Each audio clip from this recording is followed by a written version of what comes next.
My name is Yoel Weiss. I'm the director of the Etzion Foundation. I'm happy to welcome you all to this unique program with Yeshivat Etzion alum and board member Michael Eisenberg. Michael's topic is From Joseph to Joseph, Economic Policies in Times of Crisis, which Michael will provide insight from Sefer Bereshit to modern times while getting a taste from his recently published book, The Tree of Life and Prosperity. I had the privilege to work with Michael on behalf of Gush and Migdalos for many years. Michael demonstrates the values of the founding Rosh Yeshiva Rav Amital and Rav Lichtenstein, Zichronam Livracha, being immersed in Torah and engaged with the world. As you can see from Michael's bio, he's firmly rooted in the worlds of technology and business, but in no way has he left the world of the Beit Midrash. Not only is he Kovei Tim Torah, but he has also been publishing books and lectures on Torah and business models and ethics. His impact goes beyond Israel and the Jewish world and reaches the corners of the globe. Meeting Michael the first time 15 years ago over sushi at Mr. Broadway in New York, I was impressed when he started his blog, 6 Kids and a Full-Time Job. Now, Baruch Hashem, Michael, together with his wife, Yafa, are the proud parents of 8 children, and their family continues to grow with the next generation of grandchildren. Michael will speak on the topic and then respond to some of the questions that were submitted in advance. Michael, the stage is yours. Thank you all. It sounds so formal. The first 2 things I want to say, one is that this is a real honor to think that I'm talking about Torah to the same people that heard from Rav Lichtenstein and Rav Amital is quite a challenge and a set of shoes to step into. It makes me nervous. So that's the first thing. And then the second thing is nobody should read any politics into the title. It's just a rhyme and a timing. There's a new president called Joseph, likely coming into office, and he rhymed with our current character in the biblical Parshat Shavua. I will totally avoid politics in this conversation. So what I want to talk about today, and hopefully I can connect my screen now, is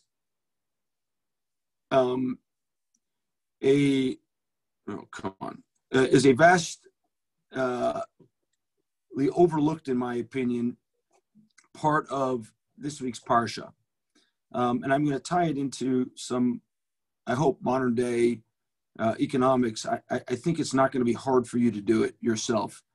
And so the question that I think should be present in everybody's head before we delve into Perek Mem Zayin in the Parsha is a question, to the best of my knowledge, the only one who asked outright is the Abarbanel. And he asked the following question on Perek Mem Zayin. Perek Mem Zayin is the reasonably long description of the procession of the Ra'av, of the famine in Mitzrayim, that Yosef prophesied, or described from the dreams, or interpreted from the dreams. And the Abarbanel asks, he says, Hashela Achet, it's the last question in the Abarbanel set of questions. If you've seen the Abarbanel, he asks a series of questions and then generally provides a very sort of long-winded answers. And he asks, V'lama nizkar b'Torah kol hasipur hazeh hamyuchad leMitzrayim? Why does the Torah mention this entire story, which is unique or special or only related to Egypt and the Egyptians? The implication, of course, being that the core of the story is really the story of Joseph and his brothers and his father and the family reunion and how he was sold into slavery, and basically the closing of the chapter of Brit Ben Habtarim, where Hashem promised to Avram, Yado Teda ki ger yezer achar be'etz olahem v'avodum v'inu otam 400 shana, 400 years of indentured servitude. And they come down to Mitzrayim, and that's l'chora the story that we expect to hear. Yet the Abarbanel says, there's a whole economic description of the famine, of the crisis in Egypt. And he says, the tax policy, and the community repopulation, which we'll spend some time on, into the cities, the urbanization of the population, the chok kohanim, Paro gave to the Kohanim,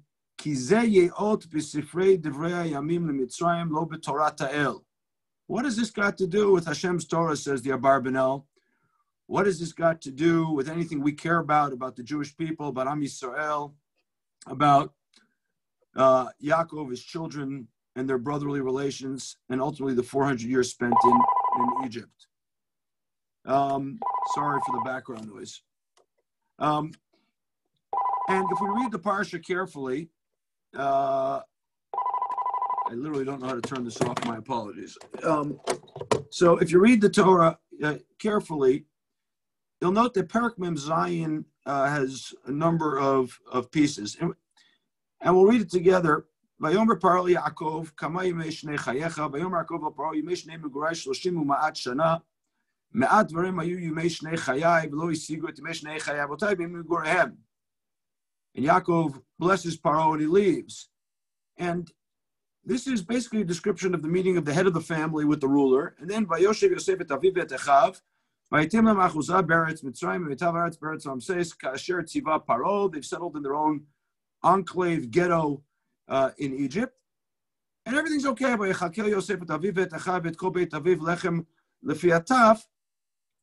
And if you fast forwarded about 15, 20 psukim, you'd have no idea that anything was lost, because it says that and all was good, and the Jewish people prospered in Goshen. And that could have been an easy conclusion to Pasuk Yud Bet. They came down, there was a meeting of the leaders, so to speak, the leader of the family, the father of the Mishneh Lamelech Mitzrayim. What stock did Yosef come from? That he's now the Mishneh Lamelech of Paro. And they were successful in Egypt. Uval Etzion Goel, the story could have just been nice and tidy right there, and the Abarbanel would never have a question as to why the entire description of what happened in Mitzrayim in the last 5 years of the Ra'av is mentioned in the Torah.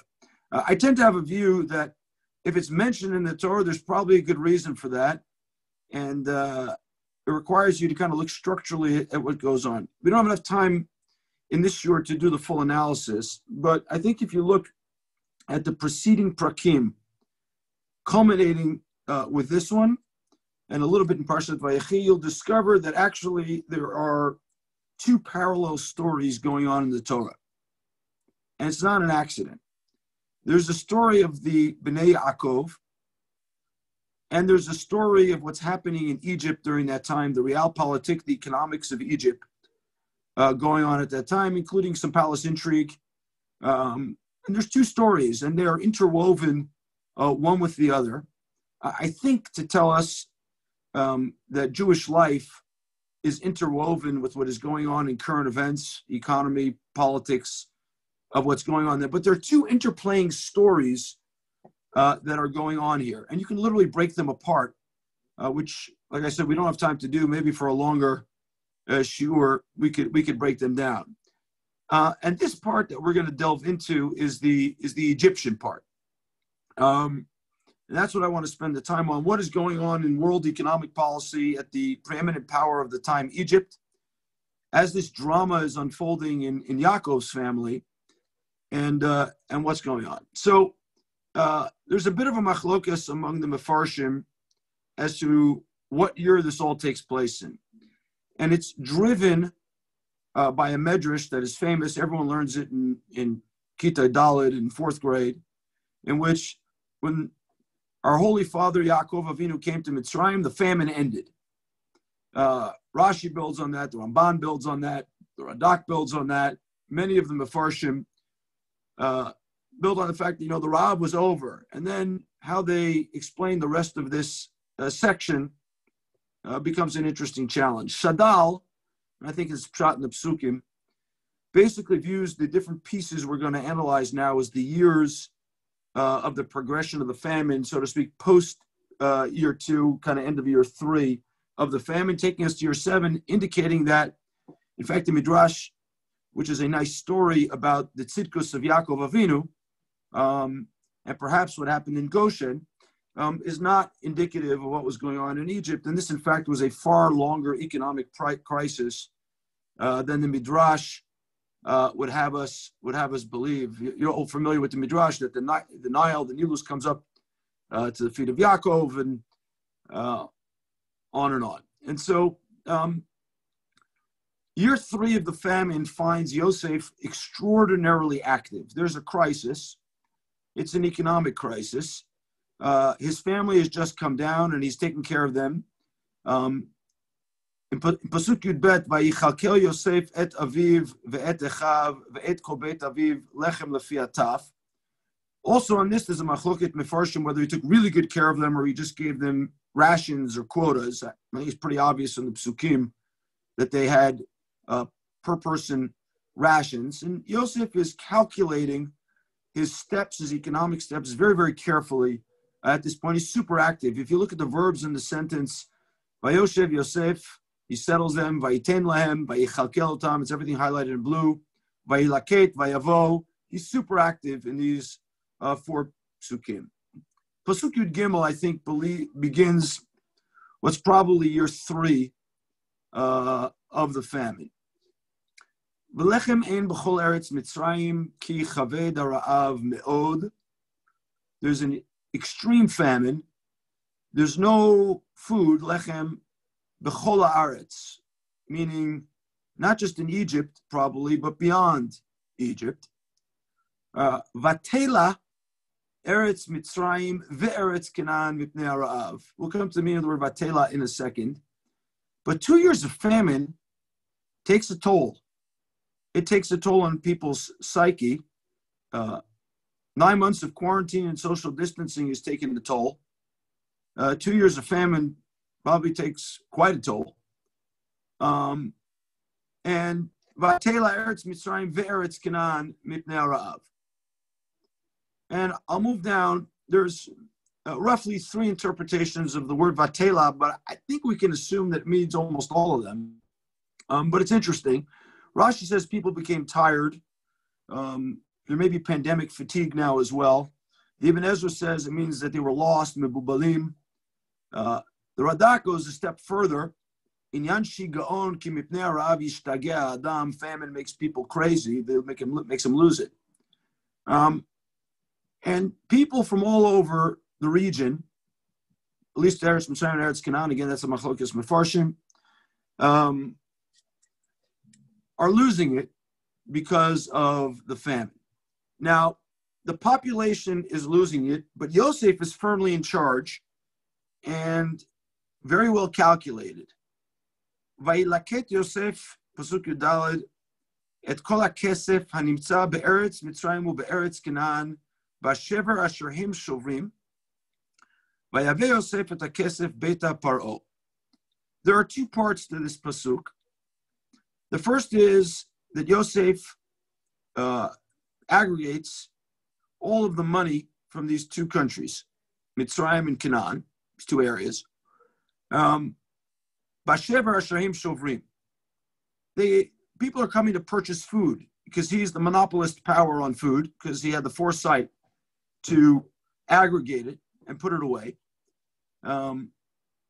Maybe in a different time we'll talk about what the word pikadon means, which is the word that Yosef uses to describe what he needs to do with the food. And he is now selling the food to the people coming down to Mitzrayim. And he's now aggregated all of the silver or the money into Paro's house. The central bank, so to speak, of Egypt is now Paro. He's a central banker. He has all the money. And by the way, this is literal pretty clearly, and which we'll come to in a second. And Yosef is now, to the people of the area, sold food.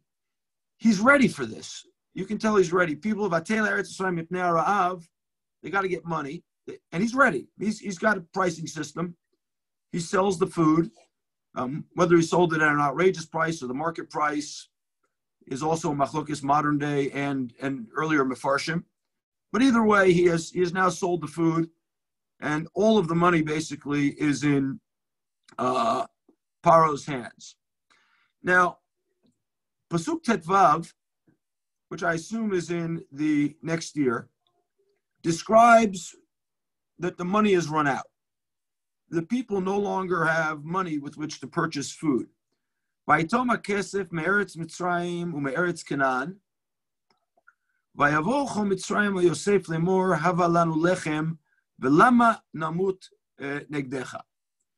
So you've got people panicking. They believe they're going to die. Why should we die? We have no money. Give us food. Why? Because we've run out of money. Now, the claim is very important here. They're not saying trade us. They're not saying sell to us anymore because they have the money. They say, Hava lanu lechem. Give us food so we don't die. This is a plea for help. And like I said before about Tela, lost, people are going crazy. It's a request. You're the ruler. Be benevolent. Be benevolent. Vayomer Yosef, havu miknechem, vetna lachem b'miknechem im afes kasef.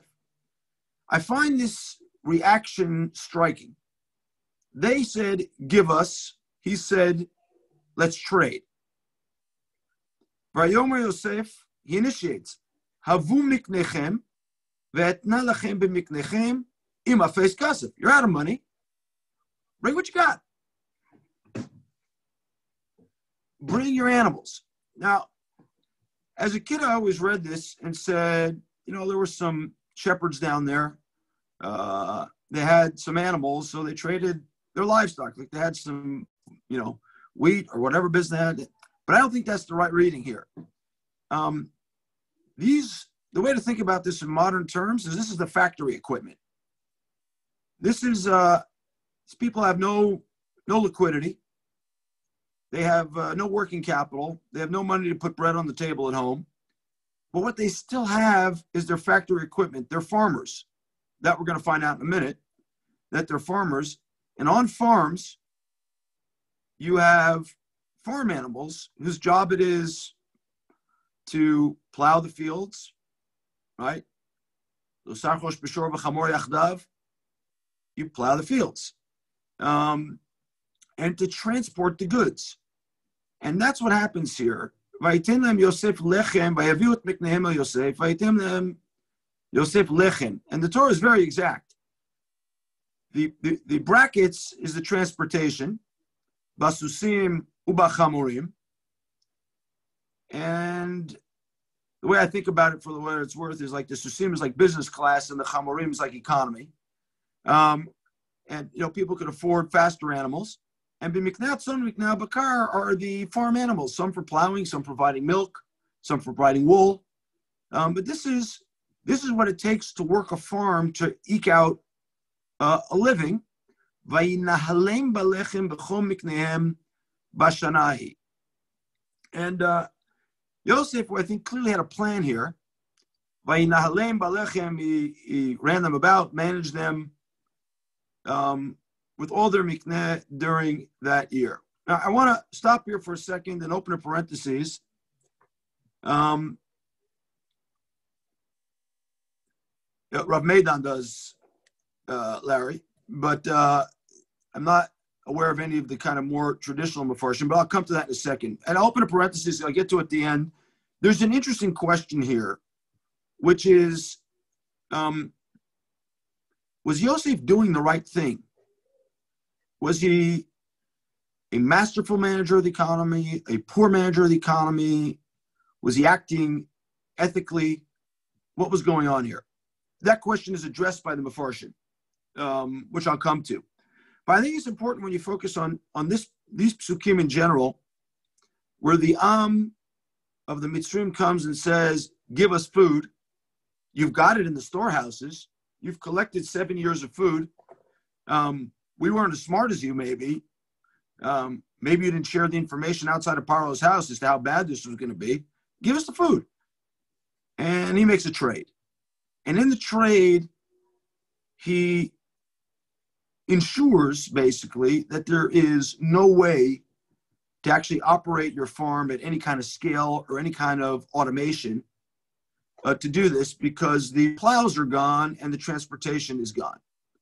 And so people are bankrupt, and the means of production have now been taken by the government, traded for, bought. And then we move on to what I think is the next year, because the Torah says it is. Vatitoma shanahi, vayavo elav bashana shenit. This is where the Mefarshim will say that it ended at the end of the second year. Say this is literally the second year.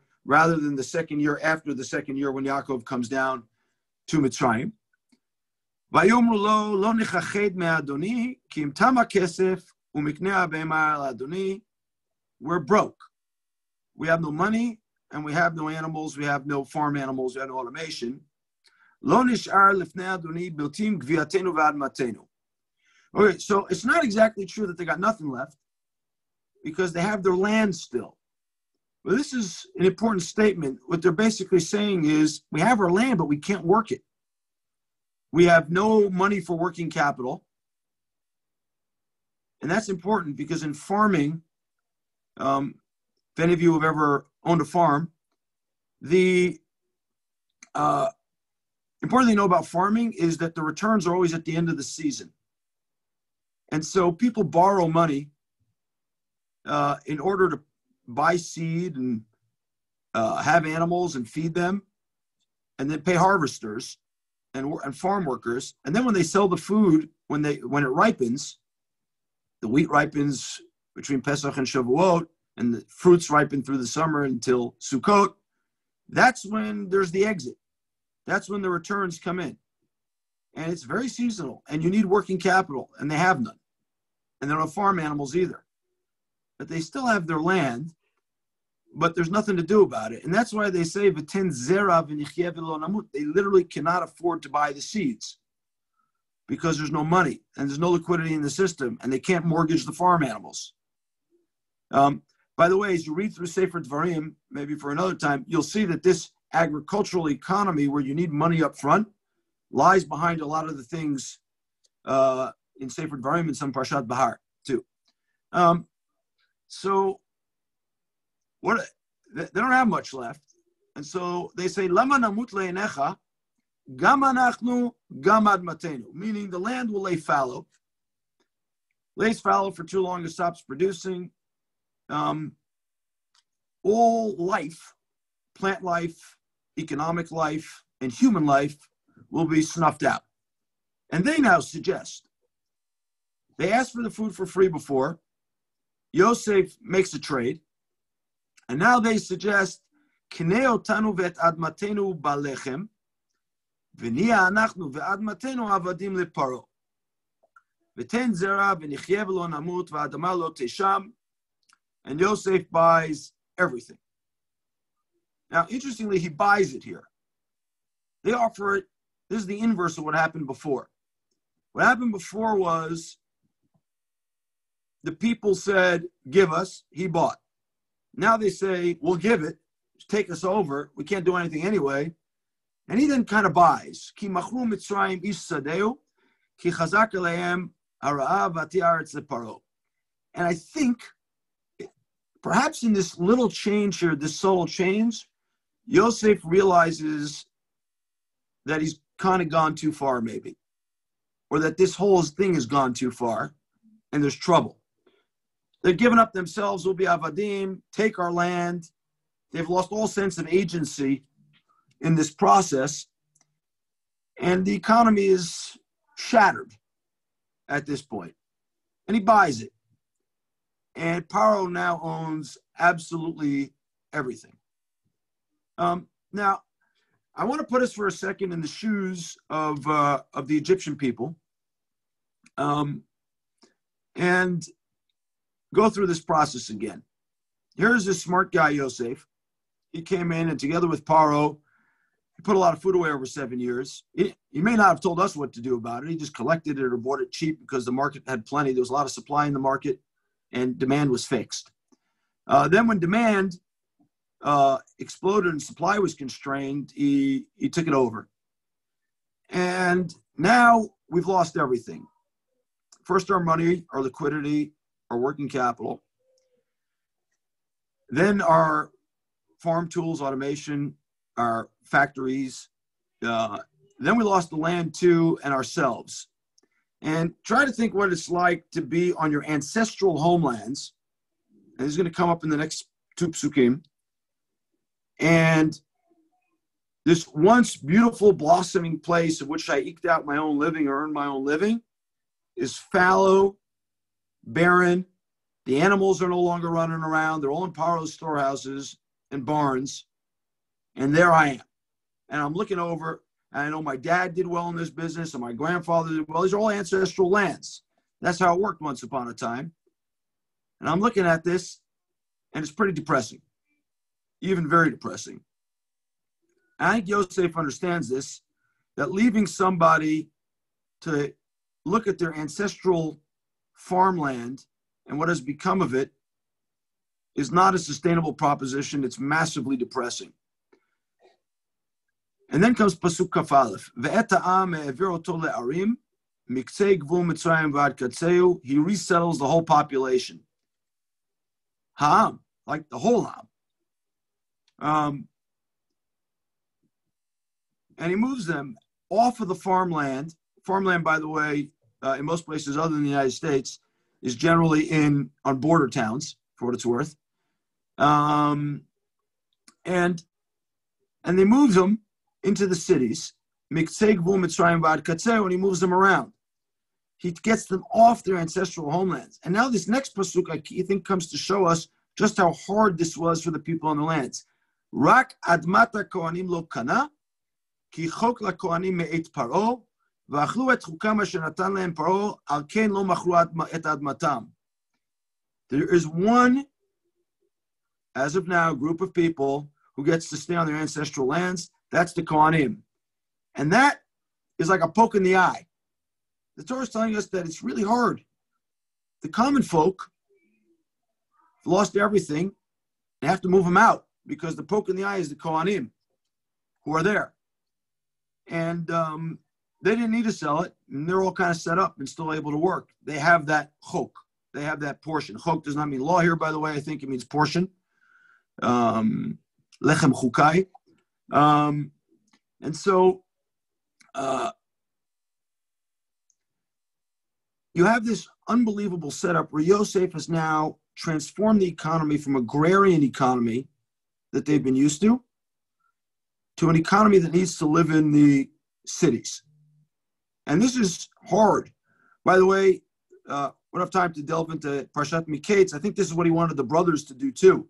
He wanted them to become traders and farmers, traders of agricultural goods, and not just shepherds. They did not make the transition. He did. And he's running this distribution system fundamentally that he dreamed of at the beginning of Parshat Vayeshev in his famous two dreams. And he's running his distribution system, and he had to move the people who were the longtime landowners. And then comes the New Deal. Vayomer Yosef el ha'am, hein kaniti etchem hayom et admatchem leparo, something is not working. The people are unhappy. They've been moved. I own you, but here, take some seed. So he's giving them the working capital. I joked in a couple of cases he made the first seed investment in the history of the Torah. But he gives them the seed to get started. He's sponsoring them to get their own business off the ground. ויבא תבואות ונתתם חמישית לפרעה, וארבע ידות יהיה לכם לזרע השדה לאוכלכם, ולאשר בבתיכם לאכול לטפכם. He turns them into kind of entrepreneurs, right? It's not clear that he sends them back to their ancestral lands.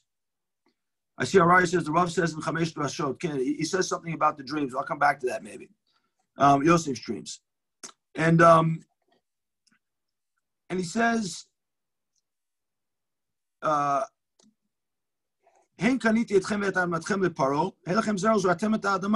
start farming the land. And he actually has a reasonable deal, Yosef. Those of you who learn Gemara about, what the schar of an aris is, of a sharecropper is, lemechzel, shlish, l'ravia, right? That's what he gets to keep. Yosef inverts it. It's just 20%. It's a flat tax. It's Forbes' famous flat tax at 20%. They want for paro. And that's it. And he sets them up in business.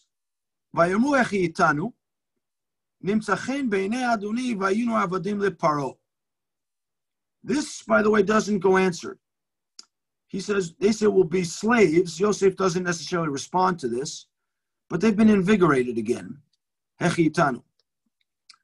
וישם אותה יוסף לחוק עד היום הזה על אדמת מצרים לפרעה לחומש, רק אדמת הכהנים לבדם לא הייתה לפרעה.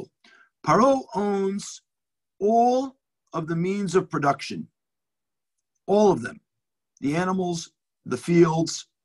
He's willing to provide the working capital, the liquidity you need to start seeding the land. I don't know what happens to the factory equipment. Torah doesn't tell us. And you pay a tax to Paro. But Paro owns the land. Why a 20% tax? Maybe for another time. But it's stunning what's happened here in 4 years. You had a desperate country, desperate people. Yosef, again, without being judgmental about it, at this point, takes advantage to accumulate all of the goods, all of the land, the real estate, the liquidity for Paro. And this story, the Torah takes the pains to tell us in the middle of this story about Yosef and his brothers. And again, I think a large part of that has to do with the fact that we do live in our own personal issues and internal tribal discussions, arguments, feuds that happen within Jewish people is part of a broader picture. And there's exogenous factors like politics, the economy, our integration into other countries' political systems that have impact and are impacted by these things. And I asked this question because I think it's really important. Rak admat kohanim, was it only the Kohanim's lands that didn't belong to Paro? And the answer is no. There is one other population in Egypt that seems to be firmly in control of its economic destiny, and that's the Jewish people, the Bnei Yaakov. And the next pasuk, Rak admat kohanim levadam lo hayta Paro, vayeshev Yisrael be'eretz Mitzrayim, be'eretz Goshen, ve'achzu ba v'yifru v'yirbu mod. You recall at the beginning I said, Pasuk Kaf Zayin here could have just as easily been right after when Yaakov comes down and they settle him. You wouldn't have known anything was missing. Except the Torah puts this whole thing in here to talk about an interaction. Only the Kohanim are left with their land, and only the Jews, or the Bnei Yaakov, are left with their land, and they're both flourishing. While the whole population is suffering. While the whole population has been taken off their land, had it appropriated or bought cheap, has no liquidity, and is basically sharecroppers, and certainly of the mindset, Vayinu avadim leparo. I don't know if de jure, as I say here, they were actually slaves, but de facto or psychologically they were. And that is the setup in Mitzrayim at the end of this Ra'av. The Abarbanel goes on a really, really long answer. And I think it's a extraordinarily parochial answer, which I find striking. If anyone's ever read the introduction of the Abarbanel to Sefer Dvarim, if you haven't, I highly encourage you to. It's hard for me to imagine that he could be so parochial. Although he says he writes the book on Sefer Dvarim later. So maybe he didn't have time to go back and edit this. But אין ספק שנכלל בפרשה הזאת שכל עוד שלא יהיה חריש וקציר יתפרנסו מאוצר המלך. He, of course, was the Secretary of the Treasury of Portugal, the Barbanel. ולזה השיבו, החיתנו נמצא חן בעיני אדוני והיינו עבדים לפרעה. החיתנו בפשרה, we made a deal, it's a reasonably fair settlement. And it's excellent, כי טובה לנו מאוד. Yosef, you did such an amazing job. ואתה עושה אותנו בזה אנשים חופשיים, or at least free. But we're willing to be עבדים לפרעה. Why? על החסד והרחמים אשר אתה עושה עמנו. And, that's what happens. He says, then everything got great because Yaakov was down there. And he says, והנה נכתב כל הסיפור הזה בתורה לסיבות. Why was this written? אחת להודיעו שעיני השם על יראיו למייחלים לחסדו לחיותם ברעב. כי הנה ביות בכל הארץ רעב מופלג. Yaakov וביתו were in great shape, צחקו. The Mitzrim are selling out, מקניהם, כספם, גופותיהם, שדותיהם. כל בני ישראל, הלחם ושבותם בלא כסף ובלא מחיר מחיה. Economic life is fantastic for the Jewish people. Well, everyone around them is suffering, and he thinks this is why it was written here. And then he says, in the second reason, because of Hashgacha of Yaakov, Why? On what? Nobody ratted on the Jews. Yosef, and not on Yosef either. Yosef mechalkel et kol beit aviv lo shinu alav anshe damim u'mirma v'chol bnei Yisrael yechratz kerev lishono. It's by the way, it's a striking sentence because it comes from Makas Bechoros, right? Striking sentence. Chol bnei Yisrael yechratz kerev lishono. V'agimel lo'odia shebnei Yaakov hayu ro'im beineim gerush hamitzrim ve'elbonam. How difficult this has been for the Mitzrim. The Bnei Yaakov saw that they were urbanized and moved off their land.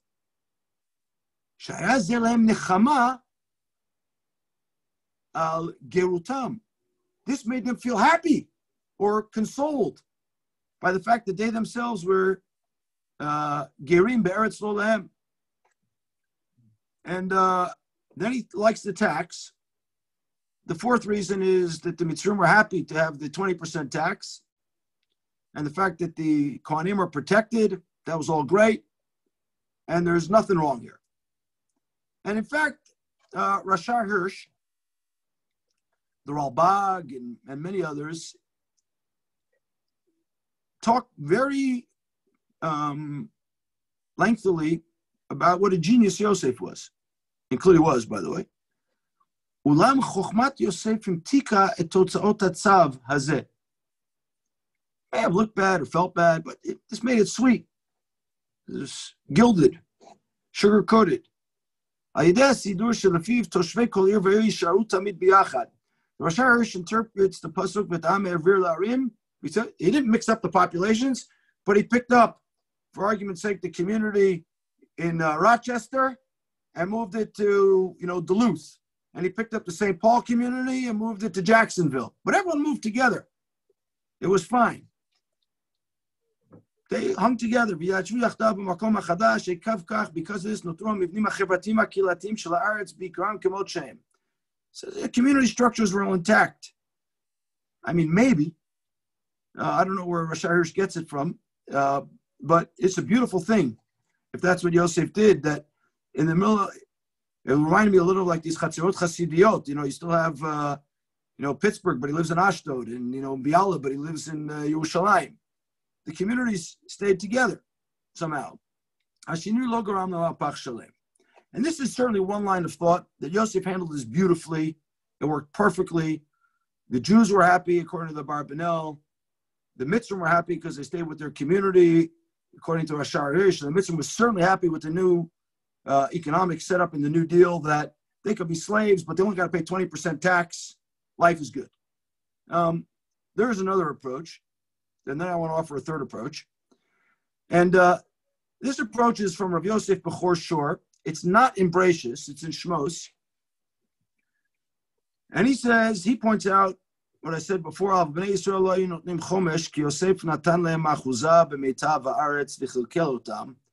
Jews didn't even pay the taxes, Bnei Yisrael.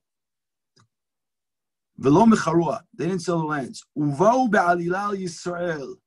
לאמור כל המצרים עובדים את המלך, שעובדים את האדמה והחומש שלו, וכל בהמתם שלו, והם מגדלים אותם. They came and they did a blood libel or a libel on Bnei Israel. They say all the Egyptians are slaves. We got to work the land and be paying 20% taxes, and Paro owns all the animals. And by the way, now it's Paro owns the animals, but Paro says to the Bnei Yaakov, remember this. When they come down, he says, if you know that there are capable people there, make them in charge of my flock. So catch this. Yosef appropriated all the farm animals, and who's managing them? The new shepherds of Paro, who are the Bnei Yaakov. So just try to imagine this. They give half of the offspring to the king. You, the Bnei Yaakov, the Bnei Yisrael, are not.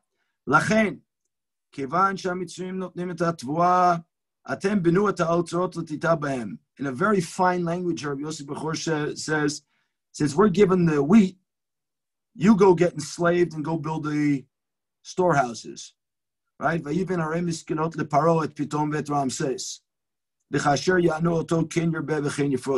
That's the pasuk that he's writing on. Why were Bnei Yisrael Mishuabadim, says Rav Yosef B'Chorshor? Because they didn't go through the same fate that the Egyptians did in Mitzrayim. They had special treatment. And the Egyptians became jealous and angry. And so they enslaved them. And these are two kind of what I would call stark lines of thought around Yosef and what happened here.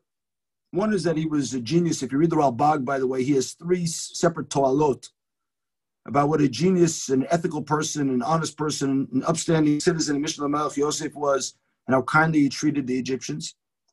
Rashar Hirsch talks about this exquisite genius, not only in the economic sphere, but in the communal sphere of moving people around. And Rav Yosef B'Chorshor, I think, takes the opposite approach and says this was actually a disaster from the beginning, because he makes them the Sarei Mikneh, he puts them in their own separate ghetto where they're treated differently than everybody else, not suffering the same fate or going through the same trials and tribulations. And it ended really badly. And it was hard, hard to see up front, so to speak, but the Sofo Me'id al Tchilato, the fact that it ended in slavery, should tell us something about the beginning and tells us something about this parsha. I want to offer a third explanation, and then I'll get to the questions that were asked, which is, and this is what I say kind of from Joseph to Joseph, economics is hard. They're complex systems. We're all in kind of this era of the COVID vaccine, and it's literally a miracle that it's been developed so quickly. Unbelievable. What the knowledge of science has accelerated and done, and the people involved in it. But just like the human body is complex, and we don't know what all, when we inject something into the body, we don't know what's going to happen. That's why we run a lot of tests. Economics and economies are complex systems as well. I often go back to Alan Greenspan, injecting tons of liquidity into the system, reducing the price of mortgages, and then 2008 happened and it blew up. You just don't know. These are super complex systems with lots of interdependencies. And when you think like Stalin did, that you can do a 5-year plan and manage the thing, or that if you inject liquidity here, it doesn't come squirting out over there. There's a limit to the human knowledge. There's a limit to human understanding of complex systems. And I think that Yosef thought, you see this in his own dreams to the point that somebody made earlier, that he could control the economy and the systems. And I think the third approach says that Yosef really, really had good intentions and even pretty capable management. I mean, it's quite remarkable that he convinces an entire population to store its food, and maybe he buys it, maybe he takes it, not clear. Again, I'm a machlokas mefarshim. He stores it up, but convinces a lot of people to do this by going out among the people and spreading the message. And he manages to enrich Egypt beyond imagination. Everybody's come around. And not only that, it's a time of famine. And despite the Torah's long description of what happens in Egypt, there's no description of war. And we all know that famines bring wars, certainly in ancient times. He did a quite remarkable job and had quite a remarkable plan. But even the best laid plans sometimes end up sideways, because economies are a complex system and human psychology is complex. And so I think you can look at the Ralbag and Rashar Hirsch and say, boy, Yosef was really capable, was thoughtful, was ingenious, had a real plan, had vision, but it didn't work out just right. And it was oftentimes referred to as Sibatiyut Kfula in the Nevi'im. I haven't seen it used in the Torah. There's obviously the Malachei Shamayim, Mahalachei Shamayim. What happens in heaven? There's the Mahalachei Bnei Adam. What happens with Bnei Adam? And on the human level, here, we think we have control over lots of things, and we discover that complex systems are sometimes unpredictable, uncertain, and you can't always figure them out, and they're full of surprises. And I think that's kind of the message of this whole part of the Torah, which is even really smart, capable people are upended, upsided, surprised by the impact of what they do, and they often don't take it into account. And its impact is only felt many years later when it's too late. And for me, at least, it gives pause. When where is Hashem in all of this discussion around COVID? Where is our discussion, not just about can we daven in a minyan, not daven in a minyan, daven in porches, daven in yards, stand 3 feet away, but God is in the uncertainty of the human race and the uncertainty of the actions that we take and their impacts. And I've said in other forums that science is a method. It's not a belief system. It's become some belief system. Do you believe in science? You don't believe in science. No, it's a method. Belief is in God. And a belief that human beings need to try, and we got to work hard, and we can make a huge impact. But there's a lot of uncertainty deriving from even the most positive of intentions, the most positive of actions, and the best laid plans of men. Because the world is complex, super complex. And it's complex biologically and psychologically and even economically. And I think that's the message as we come to the end of Sefer Bereshit, before the brachot of Yaakov, which you'll notice are partly political, but mostly economic when you read them carefully, beginning with Shevet Yehuda. These are kind of the two ends of the spectrum. Politics is unpredictable, humans are unpredictable, and economics is unpredictable. And it leaves a lot of place for God. And an important place for emunah and bitachon. And with that, I'll take, there are a bunch of questions that were asked before, but I saw some questions asked during the shiur. So Joel Mandelbaum, there's a machlokus in the Mefarshim whether he paid for it or did not pay for the food that came in. And Rav Meidan himself has a whole mahalach about this. They seem to want cash, kneotan, not just give away in their despair.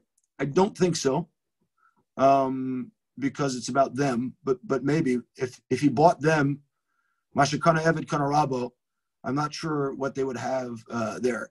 And yes, what you said about the Rav is correct. The Rav says that about Yosef's dreams. So you can put other questions in the chat. Question one was, Yosef ran an economy at a time of world famine. The result was an economy that was more government centralized because tremendous dependence on the government for survival. Is this something that we might see in the near future in the aftermath of COVID-19? Sure. I'll add something I think is interesting for my day job. I'm spending a lot of time around what's called DeFi, or distributed finance.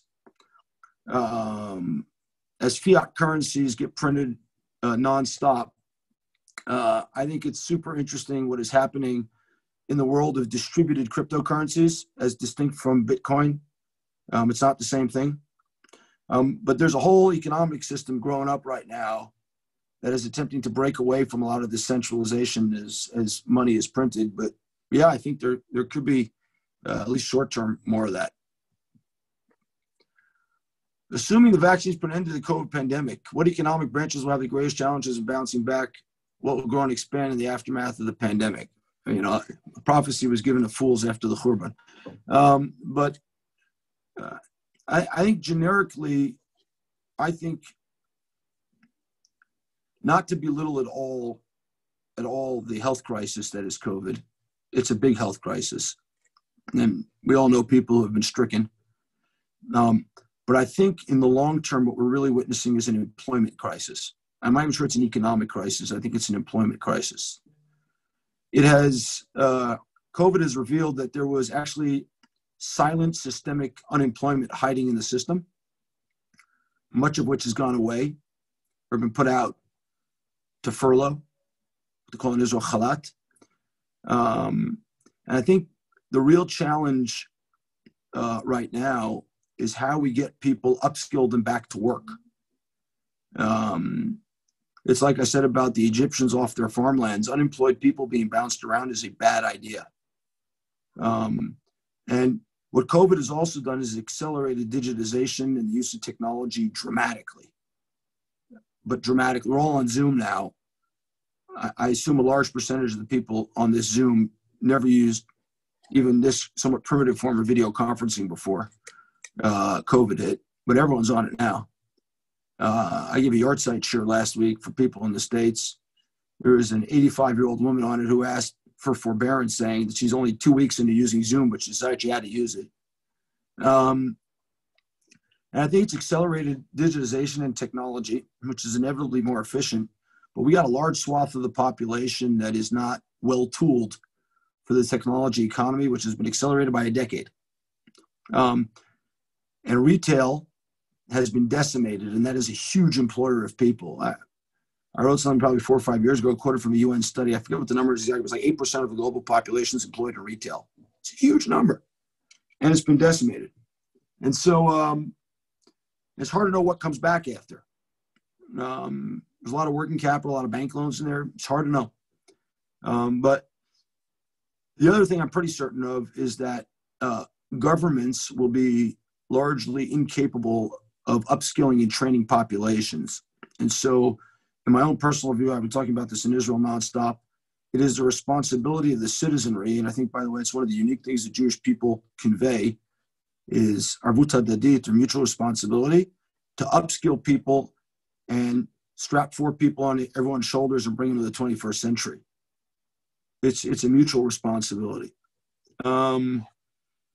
Social networking-oriented platforms take center focus in the coming decade. I have no idea.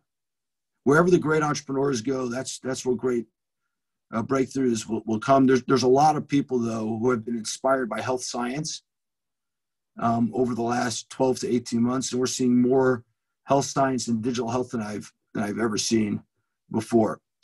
The one thing I tell you about Israel is we sent, when COVID struck, so we quickly called our investors together, and we made one bold prediction, even though prophecy is given to fools, which is that the hardiest entrepreneurs were going to rethink their lives and venture out to do new things during COVID, new meaningful things. We have been stunned. Tel Aviv is blossoming with people who've left their big companies and said, I'm going to go do something super impactful and meaningful. I'm starting a company. We've never done more investments than we've done this year, and never backed better entrepreneurs. And the areas that they're tackling are just absolutely inspiring. Do I have any time management tips? How to balance family, learning, business, and writing? No. The one thing I would tell you is that one of the things I learned from Rav Lichtenstein, actually, is there's probably no such thing as balance. You try to do your best at family, at learning, at business, at writing, and somehow you work it out. I literally never saw anyone work as hard as Rav Aaron did, nor spend time with his family. I was fortunate to live in his area. Every once in a while, I'd go knock on his door, and saw him at home. And I think it's not this notion of work-life balance. I find not Jewish on some level. We want to be the best at family, and the best at contributing to the world through work, and the best at learning Torah. And inevitably, these things come out of balance at different points in time, and different points in time demand different solutions. I've always found puzzling the Rambam's approach to dividing your day by hours. I'm not sure that works in the modern economy. It perhaps worked then. Somebody's a first-year CS student. First of all, come here. That's the first thing. What are you doing there? Best prepare yourself. Intern at a company every summer. And there's a kid who's moved to Israel now, from Princeton. He basically said, I got class online. I can be anywhere.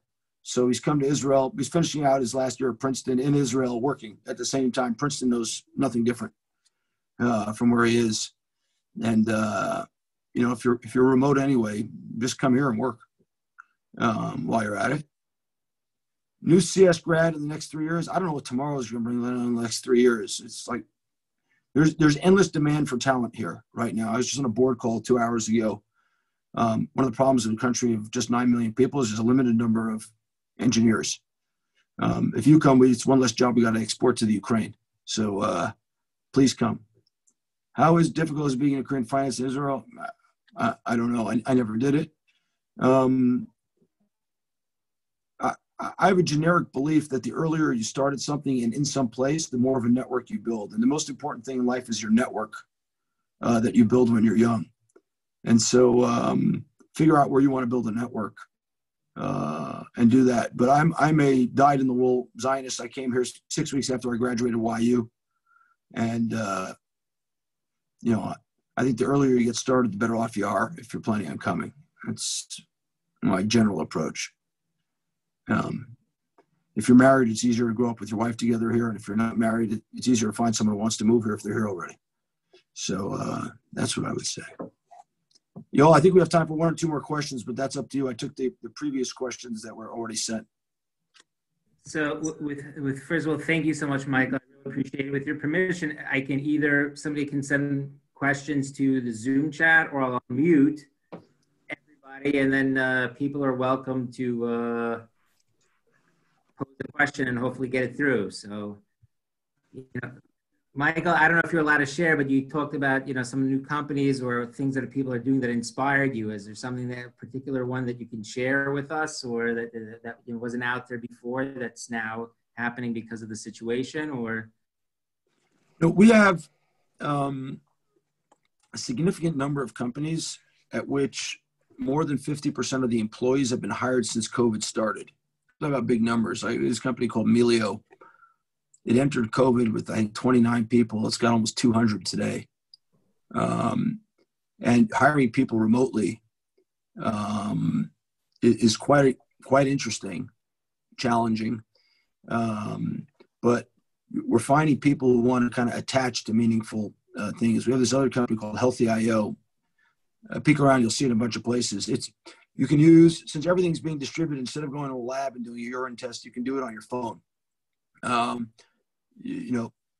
People urinate in a cup at home, you take a picture of the stick and you got your result in a minute. You can have your antibiotics also if you've got an infection, test for kidney disease, etc. And you just see kind of, we're able to recruit people just inspired by these missions to, make healthcare accessible at home, reduce the cost of healthcare. In case of Melio, kind of improve cash flow for small businesses at this really difficult time. And, Baruch Hashem, there's been wonderful growth, but, it's not just us. Technology is accelerating. And these companies are eating more parts of what's the traditional economy, or was thought of as the traditional economy. And Mark Andreessen is famous for saying that software is eating the world. I think he's likely correct. And soon we'll see that digital finance is eating finance. I think it's happening. So it's important.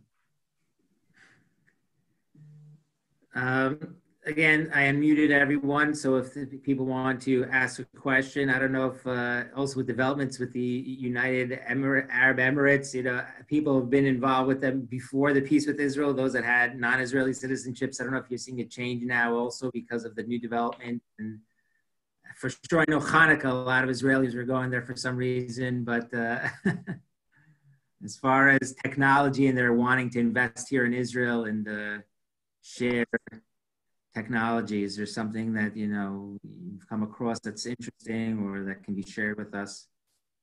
I've been there twice now. Once for as a guest of the U.S. government when it first started. They did a small business summit to celebrate the Abraham Accords. I wrote a piece afterwards about my worries and concerns about people jumping in there to do transactions and not building proper relationships with newfound cousins.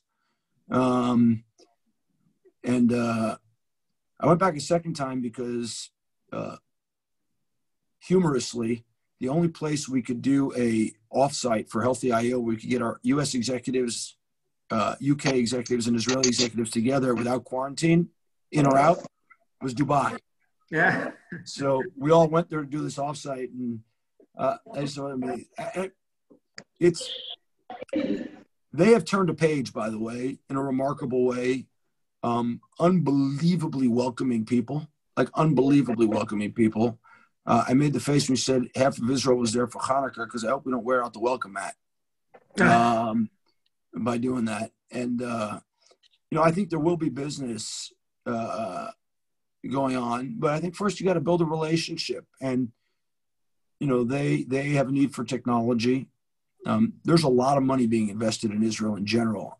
I'm not sure the Emirati money makes a difference. I think their smarts and their connectivity, particularly to Southeast Asia, make a huge difference for Israel. Really intellectually curious. A bunch of newfound friends there. Some of them have been to Israel at this point already. And I find it culturally super fascinating and important.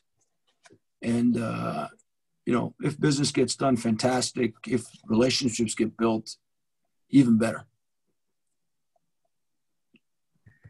Okay, great. Well, thank you so much, Michael, for your time and for everyone's participation. I saw there are people on from California, from Israel, from New York, and I want to thank parents and Bogrim, Bogrot for joining, and please God to continue with additional programming, and we will make the link available for those that want to hear the recording or forward it. And Michael, thank you for your time. Thank you all, and everyone just stay safe. And hope to see you on this side soon. Thank you. Bye-bye.